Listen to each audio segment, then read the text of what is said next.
here as judges. Wala halos pinagkaiba ang gagawin natin bilang mga miyembro ng committee sa ginagawa ng isang prosecutor na nagsasagawa ng preliminary investigation. I am speaking as not as an endorser. I'm not endorsing any of the impeachment complaints. I am speaking simply as a member of the committee para maging malinaw sa lahat, lalong-lalo na sa publiko, kung ano ba talaga ang mangyayari ngayong araw na ito. Just like in a preliminary investigation, we are here to inquire into the truth. And just like a prosecutor has the power to issue a subpoena in order to determine the truth, yun din po ang ginagawa ng ating Committee on Justice.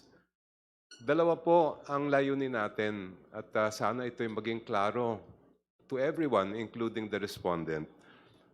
Unang-una ay kailangan maprotektahan natin ang mga opisyal sa mga reklamong walang basehan. And I'm sure every member of the committee will not hesitate if we see that there is no evidence to support a complaint. At pangalawa, siguraduhin na hindi maaksaya ang oras ng Senado kung uupo man sila bilang impeachment court. We are here as to fulfill our mandate under the Constitution to initiate a complaint if there is sufficient basis or evidence. Kaya nga, kailangan natin makita ngayon at sa mga darating na mga hearing kung may ebidensya at kung talagang kapanipaniwala po yan.